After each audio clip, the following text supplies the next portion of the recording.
오늘 우리는 성찬 예배로 드립니다. 성찬 예식에 참여합니다. 우리는 교회에서 성찬식에 참여합니다. 교회에서는요, 성찬식이 중요하다고 이야기합니다. 올해 우리 교회에서는요, 작년에 1년에 2번 행했던 성찬식을 4번 드리게 됩니다.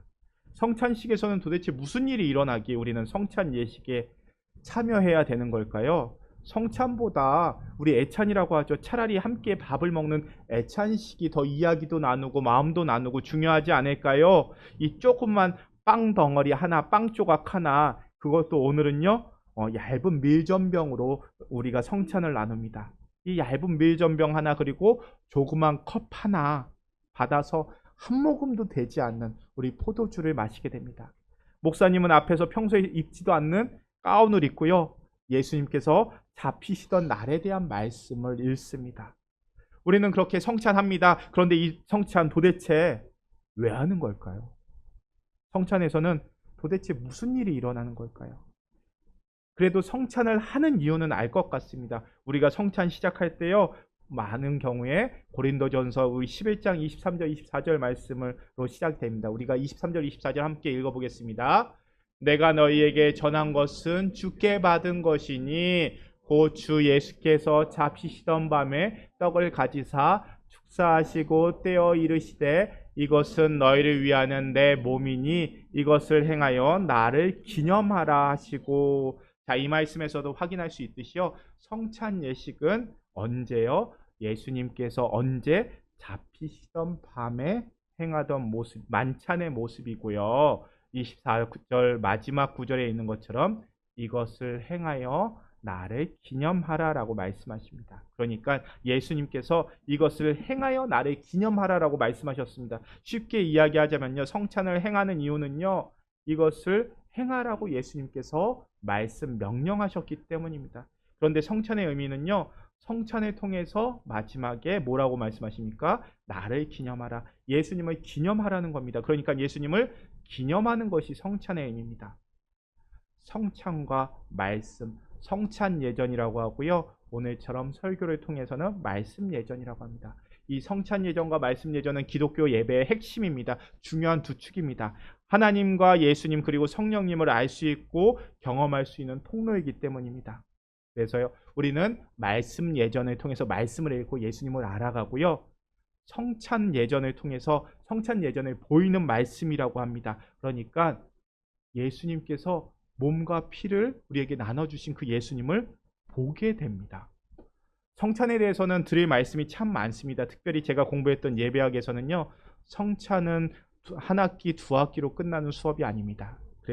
그래서 우리가 2026년을 시작하는 이 시점에 성찬을 통해서 제일교회의 기초를 다지고자 합니다. 새해 성찬 예배로 시작한 오늘부터 3주간 성찬에 대해서 살펴볼 거고요. 다음 3주는 세례에 대해서 좀 살펴보고자 합니다.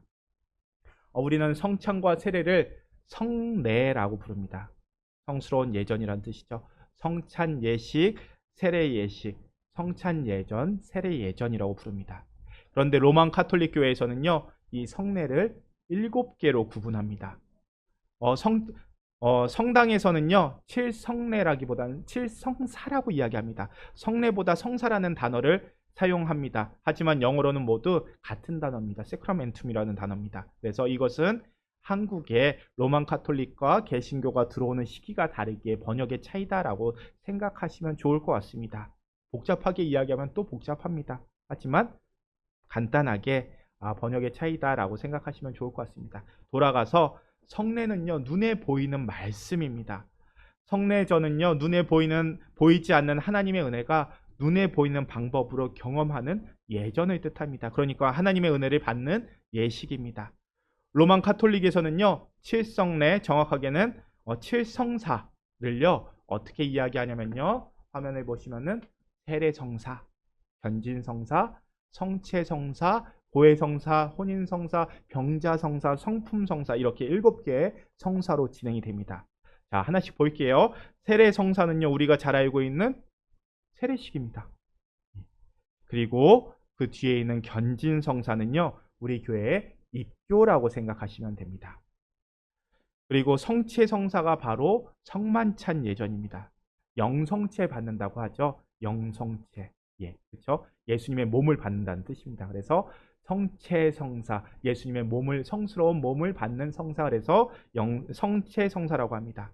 그리고 고해 성사는요, 우리 잘 알고 있죠? 지은 죄를 사지 앞에서 고하는 예식입니다.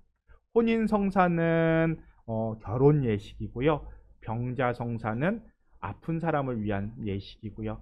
성품 성사는 목사 한수식이라고 생각하시면 됩니다.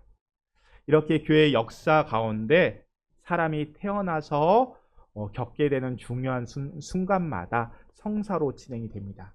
그런데 개신교회는요, 우리 교회는요, 우리 신앙생활하는 교회에서는 두 가지 성사만을 인정합니다. 뭘까요? 세례 예식하고요, 성찬 예식. 두 가지만, 이 두 가지입니다. 현진 성사는 우리가 세례 안에 포함시킵니다. 다른 예식들은 성례가 아니라 예배로 진행이 됩니다. 왜 그럴까요? 종교개혁자들이요, 우리 목사님들이 가장 중요하게 교회를 개혁하면서 가장 중요하게 붙잡은 것이 성경입니다. 교회 회복을 외치던 목사님들이요, 성경을 찾아봅니다. 그런데 성경을 보니까 예수님께서 직접 행하시고 세우신 예식은 두 개밖에 없는 겁니다. 세례와 성찬. 그래서 교회는 두 개의 성례만을 남기고 나머지 삶의 중요한 자리에서 필요했던 성사는 예배 예식으로 구분을 합니다. 여기까지는 이해가 되시죠? 성례는 보이지 않는 하나님의 은혜를 보이게 경험하는 예식입니다. 우리 교회 안에는 성례, 예수님께서 직접 행하시고 제정하신 성례는 두 개입니다. 하나는 성찬과 세례입니다. 그 가운데 오늘부터 3주간 성찬에 대해서 살펴보려고 합니다. 자, 우리가 앞에서 읽은 말씀처럼요, 우리가 성찬 예식을 행하는 이유가 뭐라고요? 예수님께서 말씀하셨습니다. 이것은 너희를 위한 내 몸이니 이것을 행하라 명령하십니다. 그리고 성찬의 의미를 말씀하십니다. 나를 기념하라. 그러니까 성찬은 예수님을 기념하는 예식입니다. 그런데 이 기념하라는 말씀에 대한 해석이요, 다양합니다. 분분합니다.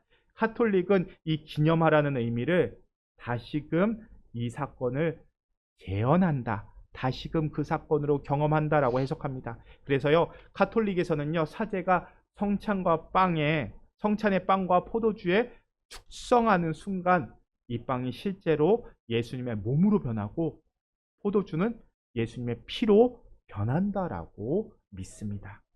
여기서 축성은 성스럽게, 그러니까 거룩하게 만드는 사제의 기도입니다.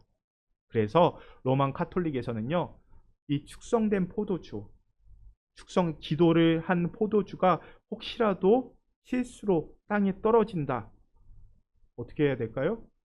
사제가 그 자리에서 무릎 꿇고 기도하고 핥아 먹습니다. 왜요? 예수님의 피이기 때문에, 보혈이기 때문입니다. 이렇게 그러니까 축성 기도가 이루어진 순간 예수님께서 직접 이 빵 가운데 임하셔서 그 피와 살로 바뀌게 됩니다. 영어 단어 중에서 호커스 포커스라는 단어가 있습니다. 우리식으로 번역하자면요, 수리수리 마수리 같은 단어입니다. 비비디바비디부 비슷합니다. 마법사가 주문을 외우는 소리로 알려져 있습니다. 그런데요, 언어학자들은 이 단어의 유래가 성만찬 예식에서 왔다고 설명합니다. 가장 첫 번째 되는 근거입니다. 중세까지는요, 그러니까 로만 카톨릭 교회 중세까지는요, 라틴어로 미사를 드렸다고 설명을 드렸죠. 당시의 라틴어는 사어였습니다. 하지만 이 미사는 계속해서 라틴어로 이루어집니다. 무슨 얘기입니까? 예배 드리는 사람들이 못 알아듣는 말이란 뜻입니다. 자, 그러니까 예배를 드리는 사람이 이 말이 무슨 말인지 모르고 예배를 드립니다. 그런데 사제가요, 빵을 들고 이야기합니다. 이제 성찬 예식으로 들어가서 호크 에스트 코르푸스 미엠, 무슨 뜻이냐면요, 이것은 내 몸이니라, 이것은 내 몸이니 라는 의미입니다. 그때 미사에 참여한 교인들이 생각하는 겁니다. 야, 이제 저 빵이 예수님의 몸으로 변하는구나, 마술 같은 일이 일어나는구나. 그래서 성찬을 시작하는 이 문장에서 따온 단어 호커스 포커스라는 단어가 유래되었다라고 설명합니다.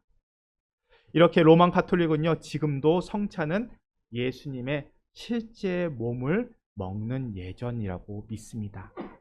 반면에 그거 너무 마술적인 거 아닌가요? 신비에 너무 빠져든 거 아닌가요? 라면서 이 기념하라는 의미를 조금 더 다르게 해석하는 목사님들이 계셨습니다. 반대쪽으로 나가셨던 분들이 있었습니다. 이분은요, 중세 로만 카톨릭 교회가 행했던 극단적인 신비에 대해서 반발하는 사람들이었습니다. 그러니 성찬은요, 예수님께서 나를 기념하라고 하셨지 않습니까? 그냥 기념 예식입니다. 실제로는 아무 일도 일어나지 않습니다.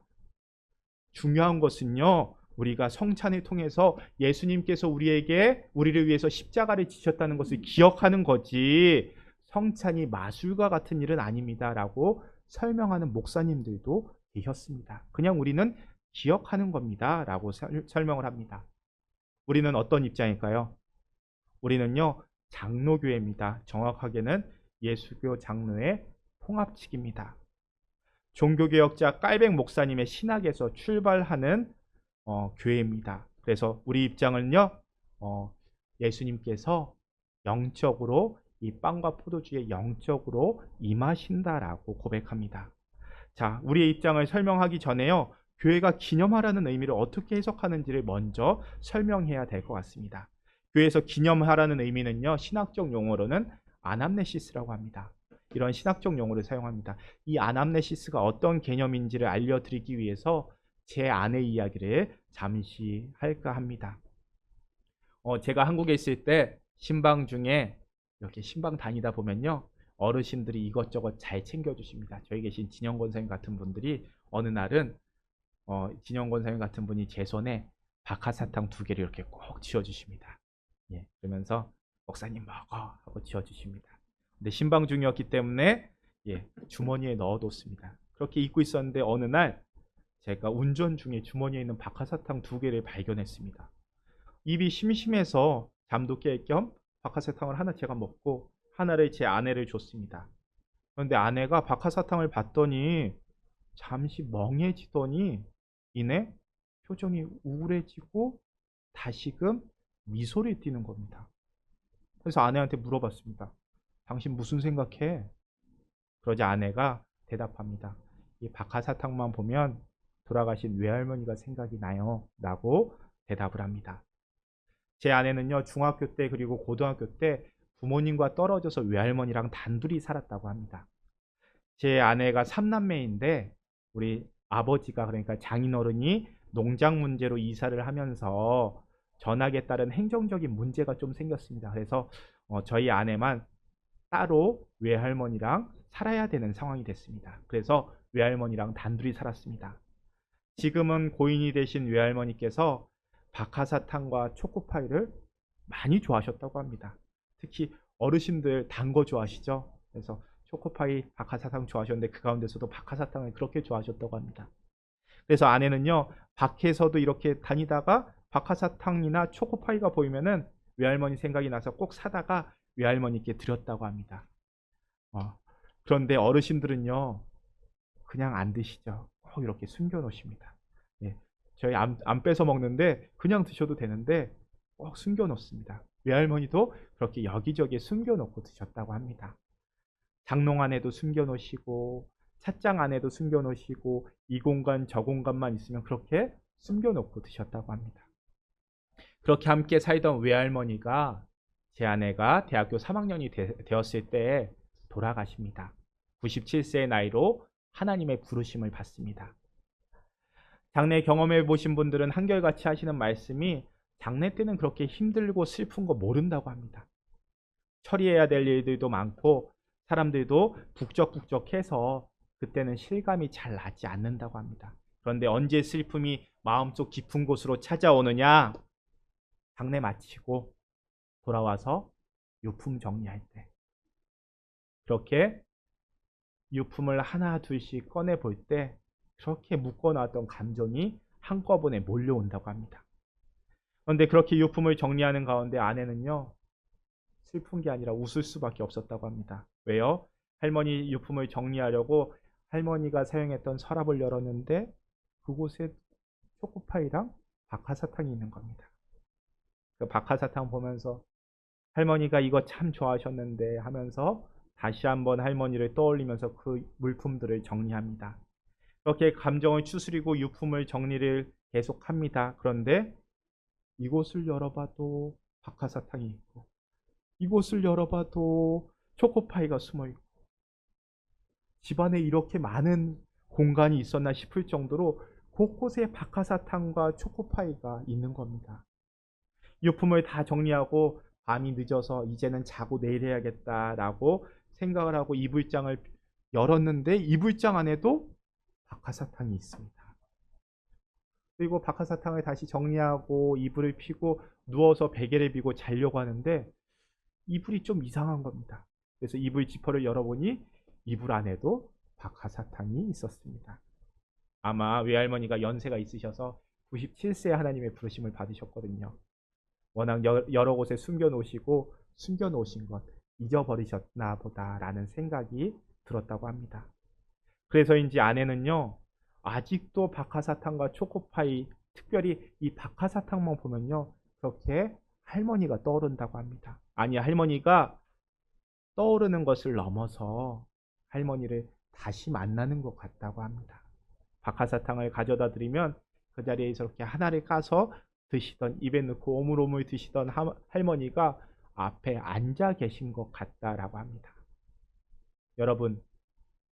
여러분도 나만의 박하사탕이 있으신가요? 그렇게 기억하는 것을 넘어서 매개체가 되어서 다시금 그 사람을, 그 사건을 경험하게 하는 박하사탕이 있으신가요? 그때 그 시간으로 우리를 데려가게 하는 기억, 다시금 경험케 하는 기억, 우리는 그 기억을 아남네시스라고 합니다. 교회는요, 예수님의 말씀, 이것을 행하여 나를 기념하라 라는 이 기억, 아남네시스로 해석을 합니다. 예수님께서 기념하라는 것은 식탁의 자리로 우리를 초대해서 그 식사를 함께 경험하라라고 해석을 합니다. 그러니까 성찬의 자리에서 내 손에 주어지는 빵과 포도주는요, 예수님께서 직접 내 손에 쥐어주시는 빵과 포도주입니다. 예수님께서 이 빵과 포도주에 영적으로 임재하셔서 우리를 초대하시는 겁니다. 예수님께서 빵과 포도주를 나누어 주시던 그 자리로 우리를 초대하시는 겁니다. 2000년의 시간을 넘어서 영원 가운데 계시는, 영원이라는 시간을 몸에 사용한 예수님께서 빵을 통해서 우리의 몸이 예수님의 몸이 되고 우리의 피가 예수님의 피가 됩니다. 성찬을 통해서 우리의 몸에는요, 예수님의 피가 흐르고요, 우리는 예수님의 몸이 됩니다. 성찬은 그런 자리입니다. 예수님께서 베풀어 주신 식탁은요, 예수님의 제자들에게 베풀어 주신 식탁입니다. 말씀을 보세요. 주께서 잡히시던 밤에 베풀어 주신 식탁입니다. 삶에 찌들어서 금을 던지며 삶을 유지했던 사람들에게 손가락질 받으며 세리 일을 해야만 했던 사람들, 그런 사람들에게, 그런 죄인들에게 베풀어 주신 식탁입니다.